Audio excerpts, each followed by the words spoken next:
When you're operating a business, you're spending all your time trying to solve problems. Yeah. When you're architecting your business, you're looking out to see what problems might come down the road, and you're preparing your business and solving for issues before they even happen. Make sure you take time for your family, because those are the times that you can miss really easily, and work will always be there. All right, welcome back to the 3PX show. In case you didn't know, I'm Steve. Wayne. This is Wayne, and we love that you're here. And today we're going to be talking about CEO mindset, in particular, how to prevent burnout, because we feel like growth isn't this. The growth ceiling isn't strategic; it's psychological. And most leaders don't plateau because they run out of ideas or you run out of revenue. Most leaders and businesses plateau because the leader runs out of themselves. There's just not enough of the CEO to go around. There's just not enough of you to go around. So that's kind of what we're what we want to get into, and we want to show you some ways that you can think bigger without having to take on more pressure or having bigger dreams and more aspirations actually being dangerous to, your mental health, your family life, and Right. all that kind of stuff.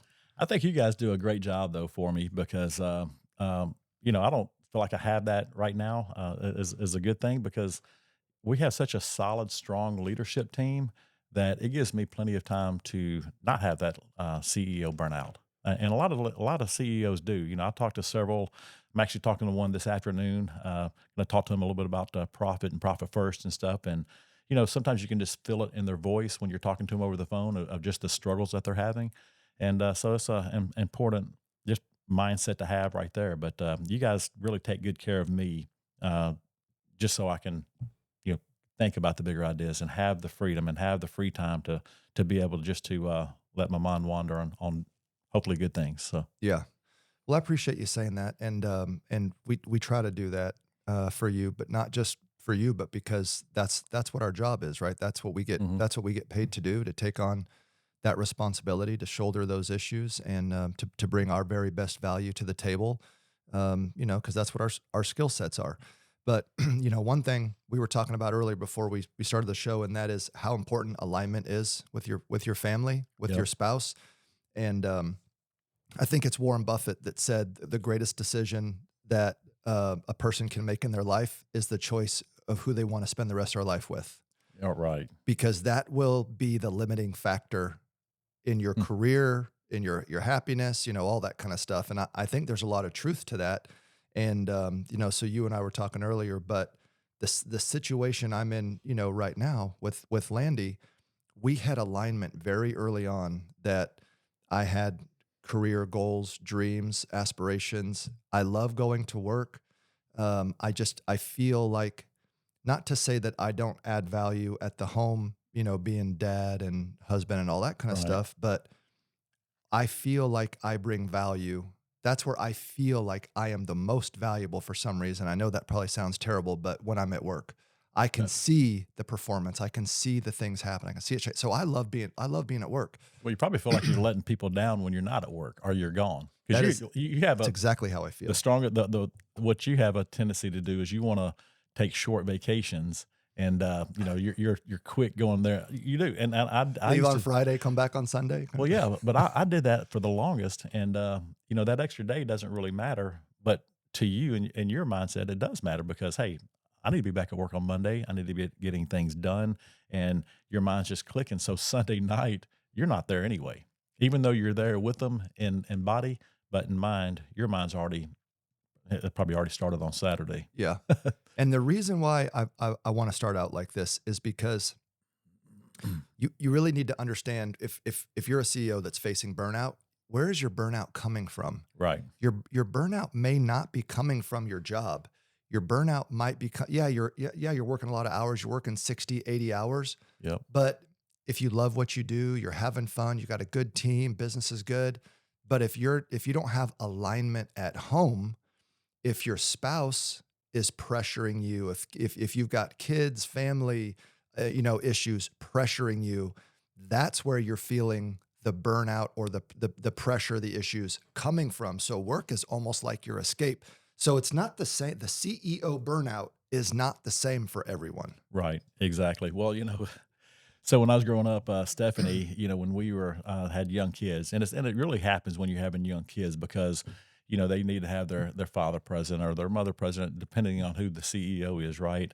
And that was always a struggle. It's just like what you just talked about with Landy, it was always a struggle for me and Stephanie, for the fact because when we were growing up, I lived an hour away from home, and so when there was a school event, a kindergarten graduation, they used to always think, "Come on." I mean, they're going to graduate high school here before you know it. What matters about kindergarten graduation or first Mhm. grade graduation or a Valentine's tea party? There's all those little things that happen. Well, those things really matter. It definitely matters to your spouse, but it matters more to your children when they see you walk in that door and they do it. You tend to see them light up big time.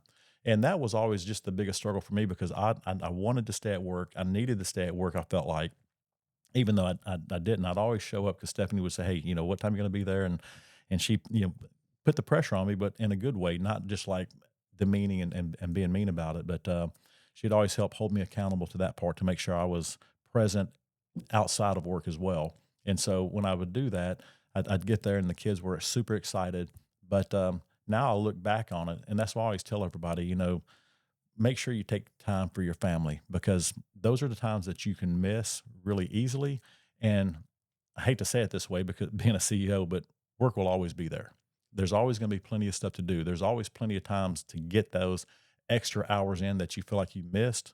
But your family, once they grow up, they can be gone. And then what do you have? And so it's important to have that alignment with your wife. It's important to have that time with your kids and then to see you because my kids, my youngest is 27, my oldest is 32, and I've got a great relationship with all three of them, thank the Lord, and so I feel like a lot of that is because I did spend that time with them and just really trying to care for that part of it, and so I do thank Stephanie for that. She'll listen to this now and say, "Well, yeah, it wasn't easy to do that." Well, it wasn't.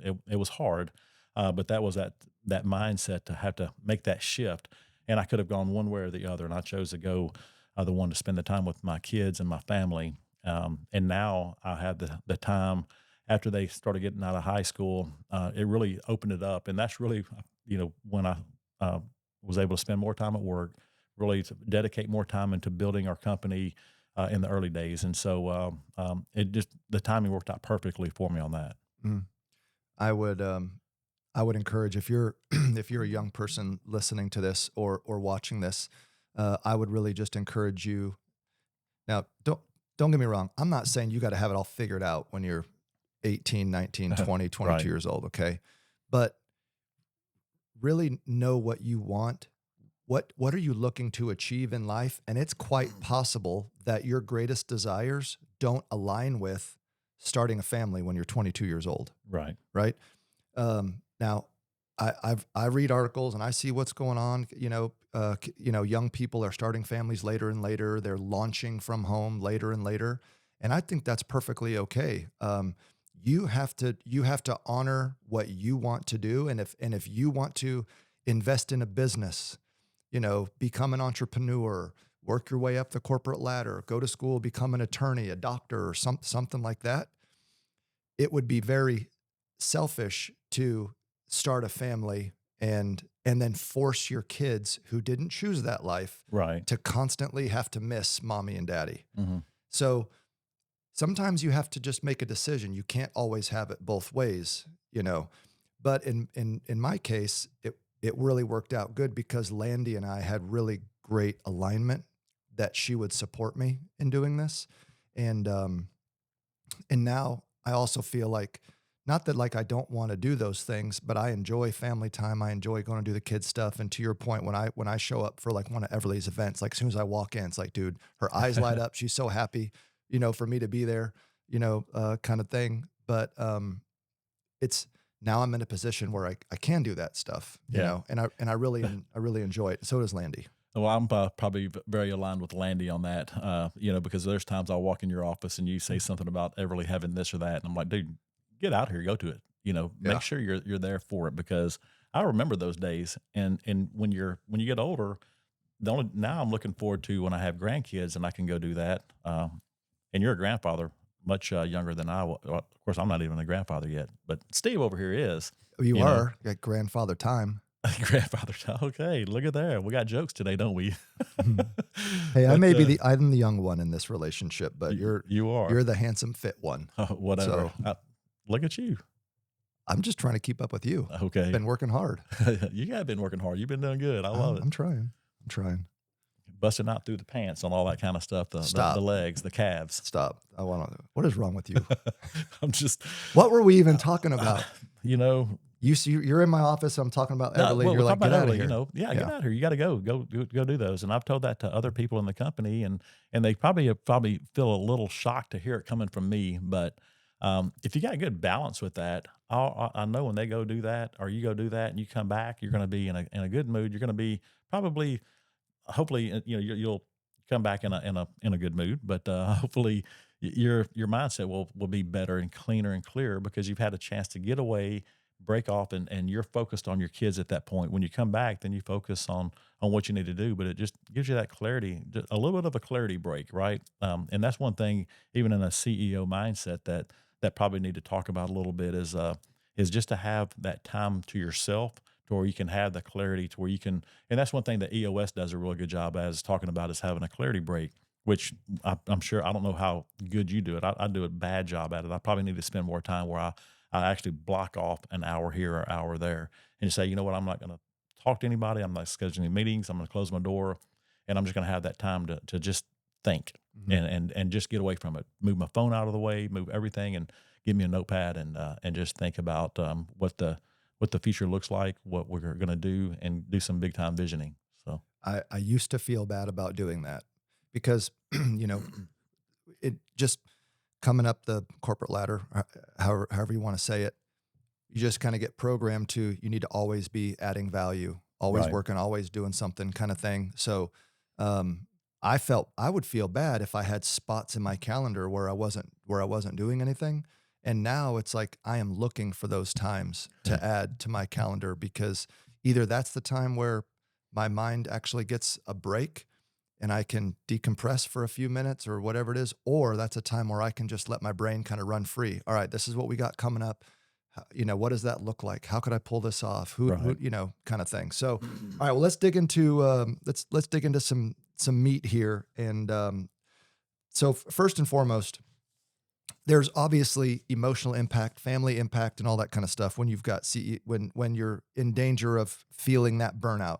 Really, whether you're a CEO or not, any type of burnout. But stress, it narrows focus and kills creativity. That's right, the last thing you want to be dealing with when you're a business leader. You need to be able to see the entire picture. You need to be able to. You have to be creative in problem solving. And then the other reason why this is an issue is because when you're in leaders who are in stressful moments, it causes you to start thinking short term. right. You lose sight of the 3-year picture, the 5-year picture, because you're under so much stress and pressure. You're only thinking day to day. And as a leader, that is the absolute worst place you can be in. Well, you can make such a terrible decision when you're under so much stress as well, right? I mean, because Blinders. I mean, right. Yeah, you got the blinders on, so you don't Yeah. really see very good to the left or the right. You're not seeing the whole picture. You're seeing what's in the moment right then, and you're reacting to a situation, and so you're being reactive instead of proactive. Right, is the kind of the phrase, but that's a struggle big time for a CEO that's under stress. Yeah. That's the worst thing that you can do is react to a situation instead of listening to the whole thing or seeing the whole picture. You just make a decision on the fly Mhm. that can hurt big time, and that can last a long time too, based off that decision you make. Absolutely. I know you've probably got examples of this, but I have made lots of bad decisions in my life that were short-term thinking, and it was related to the pressure I was feeling, like, "I gotta get out of this issue. I have to get out of this problem," and you end up making a short-term decision that may get you out of it in the moment, but then a week later, a month later, a year later, that short-term thinking, that short-term decision comes up to bite you in the tail. Well, think about when we were looking for a building a year or 2 years ago. We were in the process. We found one that we liked. We made a an offer on it, had the LOI signed. Signed. Everything was good, and then the sellers ghosted us for several months. and like, hey, what's going on? I mean, nothing's happening with this. And we were just really, our heart was set on this building. I mean, it was just like, oh man, this can be great. We can go in here and do this and do that to it, and it's going to be fantastic. And then it just fell through. And Mhm. so we're like, starting over from scratch. And then we go and we find another building that is bigger in size than what we have now. And so we were excited about it. And you look at that building right now, and It's it's trash. trash, and there was so much work that we were going to have to do to that, but we were willing to settle for it, right? Yep. And the building that we ended up buying was in the heart of Gallatin, where we are now, and prime location, beautiful setting, everything move in ready. I mean, we've gone and we renovated the offices for us and stuff, but we didn't have to do any of that. We could have just, hey, let's just move in and start working. We could have done that from day one. Had all the power, all the air, everything that we needed to run our operation was already in place, and it was perfect for us. But we didn't panic. We didn't say, "Hey, we got to go do this." We almost did to some degree. No, We could have jumped in there and I made a did. bad decision, right? I tried to make a bad decision, Yeah, but the Lord wouldn't allow it. right. Well, I that's I was wearing Andrew out, shout out yeah, to Cushman and Wakefield, yeah, and Andrew Delamolier, but, I was wearing him out about that first building that we signed on. yeah. And if you remember, their, I don't wanna say too much about them, but their ownership was in Korea. Well, Cushman Mhm. had an office in Korea, if you remember, Yeah. in South Korea, and, so Well, we were Andrew's Korean, yeah, so yeah, Andrew's Korean, and we were trying to connect their Korean office with the Korean ownership yeah, of this facilities to try to move this thing along because I was getting mad. yeah, Well, that was a result of the pressure that I was feeling. Team members out here are screaming that they don't have enough space. We don't have enough office space because this was before we had found the bluegrass facilities to right. expand our offices. We had people in offices sitting all over like on top of each other. We couldn't scale or hire. And I'm just like, We were taking oh, up other people's parking lots. I mean, we were just dude, parking on the rail side. I mean, it just it was extreme urgency. yeah, it was. It narrowed my focus, and it almost had the Lord not slammed that door, we Right. would have made a bad decision. Yeah, we would have. Period. Yeah. All right. There's three CEO mindset shifts that we want to talk through. These are three things that if you consciously focus on, you can start moving yourself into a healthier, more productive mindset as a CEO leader. And the first one is, and this is the heart of what we were just talking about. You've got to shift from operating your business to architecting your business. And in that example we gave, Yeah. I'm just trying to operate. Operate. Exactly. Okay, we need a building, we need more space. Let me go do that thing and check it off the list. Yeah. But I wasn't architecting what are the real needs of the team members? What are the real needs of, what kind of investment would we were going to have to drop probably $500,000 it just in we would have had to install all new HVAC because that didn't have HVAC in that building, a laundry list, parking lot wasn't big enough. We were going to have to tear up the entire property Yeah. just to try to make it work. But because I wasn't architecting, I was just trying to operate. Well, the bad part about that whole situation for us as well is as we were trying to find the place, there was a scarcity in that size building that we were looking for, right? I mean, so there weren't many buildings. I think that was maybe one of the only ones that was available. Otherwise, we're going to have to move out of town Yep. Or in order the to find other it. one we looked at was in Portland Yeah, yeah, before we found the trash building. yeah. Before we found that, and when we found the trash building, it was right in the location that we wanted. Yep. So that was a kind of a determining factor when we looked at it. That hey, this might be the spot, because we were just, and that's when if you let it panic and set in on it as a CEO or a president of the company that, hey, you know what? Because we are at that point operating because we're just trying to resolve an issue that we know our team is facing. And it's really our decision to help fix that. And when you're out of options, what do you do? And so those are the things that you have to maneuver and do. And like you said earlier, the Lord closed the doors that he didn't want us walking through because we would have walked through those doors. And I will say this as just to go with that is, that's one thing about our company is we are a faith driven company, but we feel like the Lord definitely closed the doors that he didn't want us walking through. And the one that the building that we ended up going into did not even come up for sale.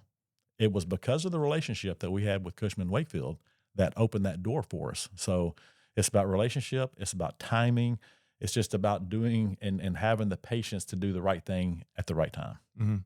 When you're operating a business, you're spending all your time trying to solve problems. Yeah, When you're architecting your business, you're looking out to see what problems might come down the road, and you're right. preparing your business and solving for issues before they even happen. Exactly. Yes.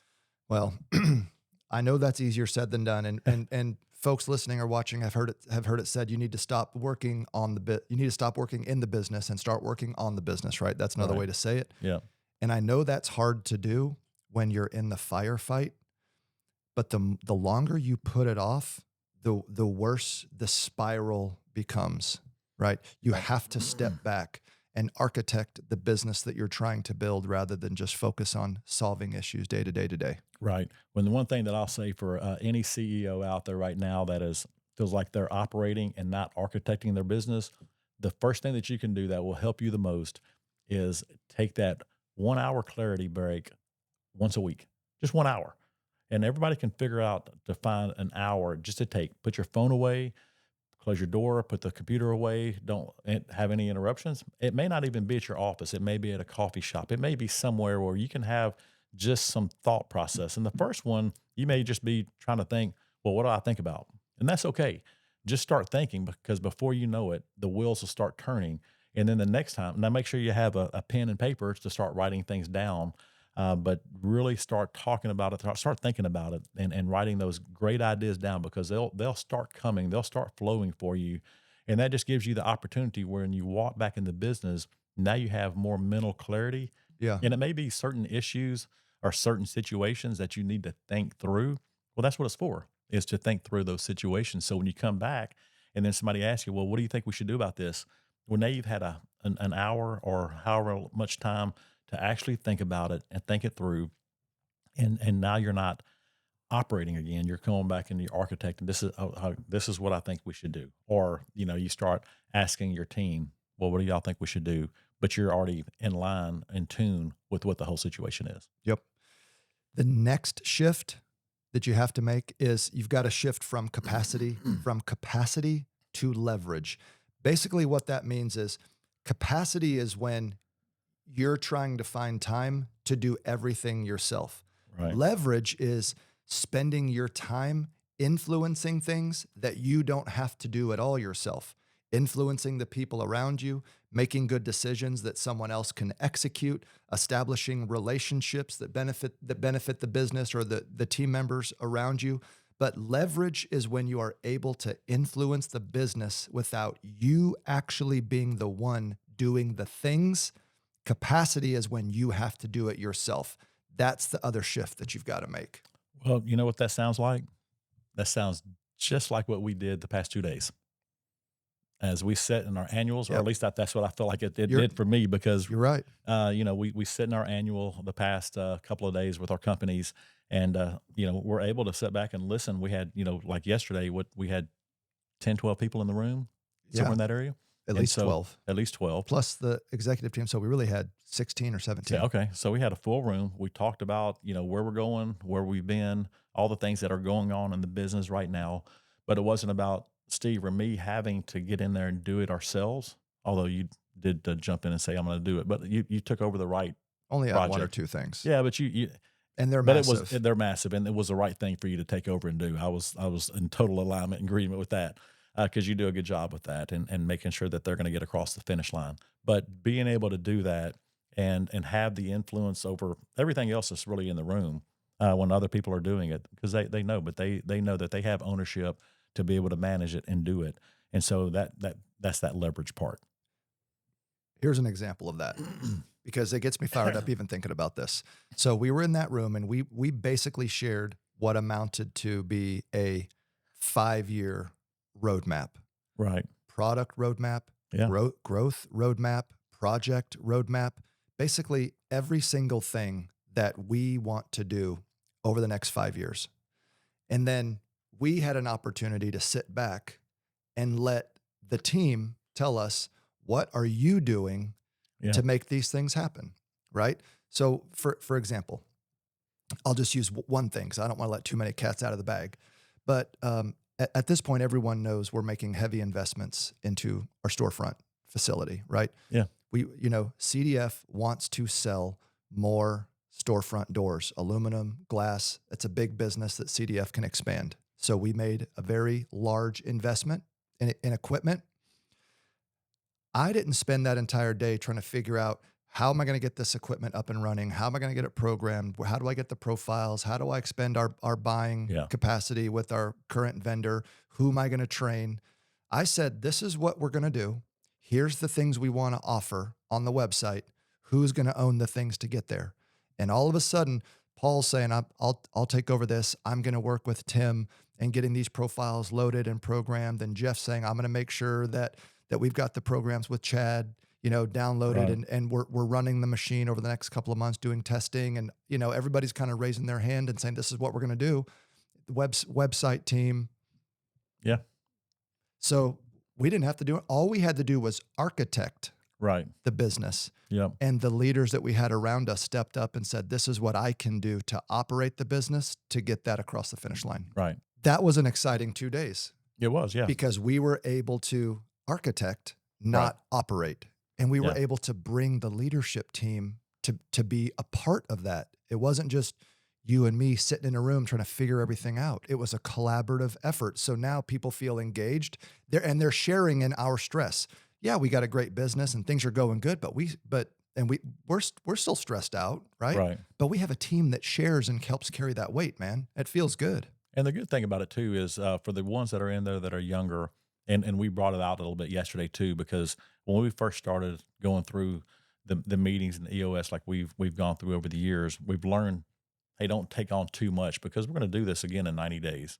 And if you take on too much, you know, that's a lot of pressure to get all that done, and we want to get it done. But when you take on so many different rocks and so many different things to do that you have to do in order to meet that deadline, then it puts undue pressure on you. So we shifted things around from person to person to some degree, or said, hey, let's don't do that just yet. Let's wait and do it the next time. And less is more sometimes. And so Absolutely. uh, What do we say all the time? You get more done when you focus on less things. yeah. Well, sometimes if you have too many things that you're focusing on, how much do you get any of them done? And then the ones that you do get done because you're focusing on other things, do you do them that well? Yep. Quality is Quality, yeah, terrible. 100%. Well, all right. The third shift number 3, you have to move away from urgency and move toward quality of mind. It's very hard to maintain quality of mind when you're constantly operating in an area or sense of urgency, which is exactly where I was trying to solve the company problem of we need more space and people Right. are screaming, all that kind of stuff. I wasn't making quality decisions. So this goes back to what Wayne was saying, and that you have to be intentional about spending time, put it on your calendar, start with an hour a week. You have to have quality of mind time to get yourself out of the weeds, push the urgency to the side, and evaluate the decisions you're making. Broaden your focus so that way you can see around the corner. Otherwise, you're in danger of making a decision that's going to hurt you a year from now. Might sound like a good decision today. Buying that building sounded like a great decision Yeah. in that moment. A year from now, 2 years from now, 3 years from now, it would have punished us Yeah. in a bad way. Yeah. In a bad way. You ever heard the phrase, you can't see the forest because of the trees, or the trees because of the forest kind of thing? And for a CEO, that's the hardest part to navigate is, okay, which direction do we go when you can't really see the outcome? And I always tell people is like, hey, sometimes somebody's got to climb to the top of the tree and look and see where the exit is, or see where the road is, because you can zigzag so much and you're spending so much time and so much energy. And then the urgency becomes so much greater than if you'd have just stopped and really evaluated and looked, hey, this is the direction that we're going. And sometimes that does slow things down. And as I said yesterday, the big thing for me is, hey, we've got to be able to move. We don't want to be so big that we can't move and still be agile. So there's still that part of it. But if you do it the right way, you have the right team that can help navigate and help see and be your blind spot, basically, then you can make the decisions and move much quicker. But if you try to do it and hoard it and do it all yourself, you're going to be stuck in the mud. I want to say it because it's clip worthy the way you said it yesterday. Okay. We're getting to be a larger company now. Right. We're a larger ship. And what Wayne said in our annual session is he refuses to allow us to be a big ship with tiny rudders. Yeah. He said we can't be like the Titanic, where we can't turn fast enough to avoid obstacles. So as the ship grows, the rudders have to grow. They do. We still need to be able to pivot and turn and move like an agile small company, even though we're a large ship. Right. And that's why that quality of mind, clarity break is even more important, because if we're going to speed up decision making, then so that we can be agile, being a large ship, then we really have to make sure that the decisions that we're making are good, because Right. now we're not steering a little fishing boat anymore, you know? That's even more important, right? Yeah. Because you can definitely find yourself out there all alone and feel like you're heading in the right direction, and then all of a sudden that iceberg just jumps up on you really quick. And it's not the part that you see; it's the part that you don't see that can affect you and tear up everything else. So being able to navigate quickly, but having the right team, having the right spotters in a sense on the boat, is super, super important. But when everybody takes their portion and they do it and they execute to the fullest of their abilities, it just helps the overall team and it makes it easier for us to be able to navigate and be able to chart the course for the whole company to go. Yeah. You know, not to belabor this point here, but it just made me think about the system that we left and the system that we moved into. Yeah. Whereas our old system, it did the job and we were moving forward, but the problem was little baby tiny rudders. Yeah. It took forever to make changes, to do this, to do that. Oh my gosh, It required all this development work. It was frustrating. We moved into a system. It's fast like a speedboat. It's large. It's got all kinds of enhancements and products and tools and all that, but it's got massive, massive rudders. There you go. We can It can move. we can make changes in minutes. Can turn on a dime, and that's Turn what. on a dime. Yeah, that's And nice. we would have never been able to make that shift if we were stuck in urgency and operating and not architecting. Yeah, because the past couple of years, you think, I mean, that's such a great example. The past several years, we've been basically stuck. I mean, because if you make a change, it can change so many other things. And we were in a break fix mode where every time something would break, we'd fix it. Every time we'd fix something, it'd break. I mean, it was back and forth. And it just caused to where you can't add the things that you want to do and you can't grow at the pace that we needed. That, we were still growing, but now we have such a great opportunity where things are much easier. It's that adaptation now that we got to come up with or realize that we can actually make changes now and we've already done it, we can do it in a couple of days that normally would have taken us 6 months. That's right. And that's such a huge change that it's trying to get that in our mental capacity, because for the past several years we just weren't able to do it. Well, I love where we are right now. That's all I can say. Yes. I'm very happy with the changes that we've made. It was a rough road. It took us over a year, but it was well worth the investment. Yeah. So the next thing I want to get into is how does burnout happen? Like how do you find yourself getting here? And basically burnout happens when your business is growing, your vision is growing, but your thinking time isn't growing and your systems aren't scaling as the complexity of your business is scaling. So the business grows, and whenever a business grows, inevitably it gets more complex. Right. It's not as easy and as simple to run when it was just a one-person operation or whatever. But if your systems aren't scaling with the complexity of your business, then burnout starts to happen. And then what happens is the CEO becomes the pressure valve for everything else in the company, everyone else in the company, and everything just falls on that one individual, and burnout symptoms and just get worse and worse. Yeah, well, we talked about that several episodes ago, where it was the levels of your business where you grow and you have to make investments into it, right? Yeah. So when you hit the $10 million ceiling or the $25 million ceiling, Well, those are when you hit them, you have to break through them, and if you don't, you're gonna find yourself all of a sudden just plateauing. And so there's different ways to break through, but each every time you hit that different level, there's a different investment that you have to make mentally, physically, in your business, financially. There's just things that you have to do in order to break through, in order to grow and to scale, and sometimes that's tricky to figure out when is that time. Mhm. We- We're we're in a position like that to a degree right now. Yeah, I said yesterday, for a company our size, we only have 4 executives, and yeah, for a company our size, most companies our size, for all the things that we do, have an executive like floor of people. Marketing executives and operational executives and legal executive, and you've got a finance executive and we got a corner. sales executive. Yeah, we have a corner that we all share, Yeah, ba- exactly. basically.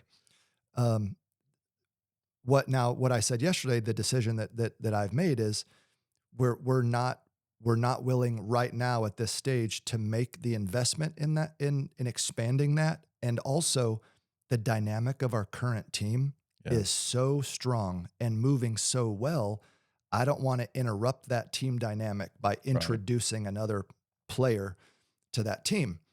But so what does that mean? That means Steve is up last night at 8 o'clock at night, and I'm doing ad audits, and I'm taking screenshots, and I'm sending messages to poor Sam at 8 p.m. at night, because we don't have, quite frankly, we don't have a full time marketing executive. Right.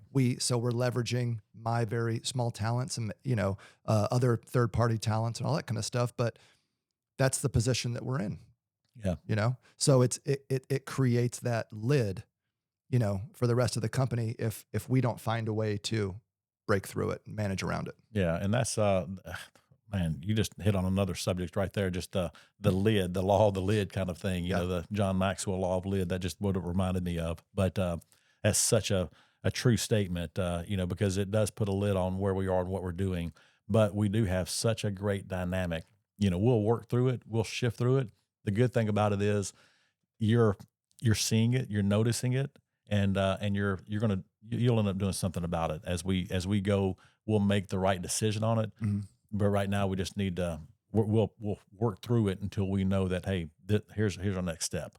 But sometimes CEOs they don't even see that part of it, and that's the part that you've got to be so aware of. Last segment, I want to mention before we kind of move to close, and that's all right. How do you think bigger without adding a bunch of hours to your workday? How do you think bigger? How do you do more without creating more stress and burnout for yourself? The very first thing that you have to do is you have to systematize decision making. Right. Basically, what that means is every decision in the company can't come through your office, No, exactly. and we've already told that story, right? Yes, we have. So we created a framework through EOS and a leadership team of people that we trust to make decisions. And Yeah. then we establish what I call fail safe environments. What that means is people know when they can make a decision that is fail safe, which means if I make the wrong decision, it doesn't hurt us, Right. doesn't tank the business. We can learn from it, pivot, change, and go on about our business. When it comes to a decision that is not fail safe, Right. those through our system get escalated. They get escalated through in IDS sessions where the leadership team will push issues up to the executive team that we then IDS make decisions on and then push back down. That doesn't slow things down. We still make decisions very, very fast, Right. but it systematizes our decision making so that we're able to move and it takes the pressure off of the CEO. The next thing, this takes time, but if you never focus on it, it's never going to happen. The next thing you have to do is you have to build a leadership bench that lifts you as the CEO, the founder, the leader, that lifts you up. Okay. That doesn't mean build a leadership bench that can just do the job. Right. You have to build a leadership bench that complements the CEO and that allows the CEO to be elevated to do CEO work. Right. Well, one of the things that I always have tried to do, and I'll say this jokingly to people and stuff, is I try to work myself out of a job. you are a perfect example because you've come in and you run the business. I mean, let's call it what it is. I mean, you run it, but you also give me the free time to be able to do other things. Angela being she just became the new CFO. Congrats, Angela, for Mhm. being in that new role. And so, but she takes that pressure off. I'm still very involved in some of those major decisions of, what bank or what the attorney or how we're going to do investments and things like that. So I'm still very, very involved in those. But for the most part, I mean, you guys have it, and that's that succession planning. Like you said yesterday when we talked about part of that in the succession area is, well, if something happened to me, honestly, the company's fine. Something happened to you, the company's fine. Where are those gaps at when we have a person that, well, something happened to them, what would happen to that department? And Yep. we recognize that there are a few gaps, and so we'll do something about that over the next say 3 to 6 months or however long to make sure that we shore that part of it up. And that's a huge part of it too for the leadership of a company to make sure they can identify true succession planning. And we talked about that in previous episodes as well. But that's just you know, made me think of that. Yeah, 100%. The last thing before we move to close is, and we talked about this, but it's super important because if you're not doing these things, then you're spending all your time just making decisions, focusing on the business and all that. And the last thing is you got to guard that creative space. Yeah. You have to have time with the door closed, block all the noise blocked out, nobody coming in and out of your office, your phone not ringing and all that, where you can just have an hour or more, whatever you need to just think about the business, think about what am I doing today that someone else should be doing, kind of thing. Where can you free up more of your time? Because I've said this on a previous episode, any CEO, founder, especially in a smaller business, if you can free up 2, 3, or 4 hours of your time every week by thinking through this and delegating some tasks or things to other people, and you free up, let's say, 4 hours of your time, that's like 200 hours a week, 200, A year. or is it 2000? What's 50 times 4? 200? 200. Okay. Yeah. It's like 200 hours a year, right? Yeah. If you spent those 200 hours in that year focused on customer acquisition or revenue growth, where could your business be? Oh my gosh. I mean, it just sets the tone. I mean, because So that's 5 weeks of nothing but thinking of that. So that's really a week, a quarter, a it gives you little so bit more. much time to focus on the things that you're great at, Yeah. you know, and really deliver value to the business. So you have to take this free time, this clarity break. So guard that creative capacity, guard that mental space. So Exactly. hopefully we gave you some good tips that you can take away. Shift that mindset away from CEO burnout and shift it towards architecting your business. Have, not to rehash, but go back to alignment with your family, with your Yeah. spouse. Think about, is the career that you're pursuing hurting or helping your family? You've Right. got to have that alignment. It can't be a battle back and forth. Yeah. It's got to be a balance, right? Absolutely. Otherwise you'll 100%. find yourself alone, and that's the last thing that you want. That just adds more pressure again. So, Unless you want to be alone. well, that could be the truth too. There may be a lot of CEOs that say that alone time may not sound so bad.